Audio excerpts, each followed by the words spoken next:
कांग्रेस नेता विजय वडेट्टीवार ने किसानों को हुए नुकसान पर सरकार की प्रतिक्रिया की आलोचना की। उन्होंने कहा कि मुख्यमंत्री का यह कहना है कि किसानों को मिलने वाले मुआवजे पर राजनीति नहीं करे, ये सरकार की नीयत को दर्शाती है। उन्होंने फसल बीमा योजना की भी आलोचना की और कहा कि सरकार को सभी काम रोककर किसानों को प्रति हेक्टेयर कम से कम 50,000 रुपए की मदद देनी चाहिए। वडेट्टीवार ने कहा कि मुख्यमंत्री और उप मुख्यमंत्री सिर्फ खेतों में जाकर फोटो खिंचवाकर दिखावा कर रहे हैं।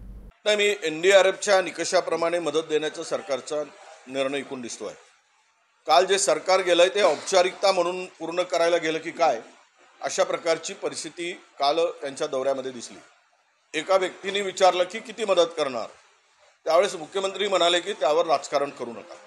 याचा अर्थ काय की मदतीची कुठलीही ठोस भूमिका किंवा किती देणार याबाबत सरकारने गुप्तता का ठेवली। जर बांधावर जाताय तर मंत्र्यांनी का सांगू नये, मुख्यमंत्र्यांनी का सांगू नये की तुम्हाला एवढी मदत मिळेल, इतक्या हेक्टरपर्यंत मिळेल। आणि इथे कुठे राजकारण आलंय? सरकारने सर्व बाजूला काम करावं, सर्व कामं थांबवावी, पण शेतकऱ्याला भरपूर मदत करावी। किमान 50,000 रुपये हेक्टरी मदत केल्याशिवाय हा शेतकरी जगू शकत नाही। ही परिस्थिती आहे। केवळ मंत्री गेलेत, मुख्यमंत्री गेलेत, उपमुख्यमंत्री गेलेत आणि आपले नावाचे फोटोचे स्टिकर लावून मदत करण्याचा दिखावा काही मंत्री करतायत, काही मुख्यमंत्री करतायत, उपमुख्यमंत्री करतायत।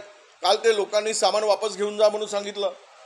याचा अर्थ असा आहे की शेतकऱ्यांचा रोष कारण होत्याचं नव्हतं झालं, काही शिल्लक राहिलेलं नाही, जनावरं वाहून गेलेत, घरात काही राहिलं नाही आणि पीक पूर्णतः उद्ध्वस्त झालं, जमिनी खरडून गेल्या। मग अशा स्थितीमध्ये त्या बांधावर जाऊन शेतकऱ्याच्या केवळ दिखावा करू नका, तर ठोस काय मदत करणार आहे सरकारने सांगितलं पाहिजे, तर शेतकऱ्यांना आधार वाटेल।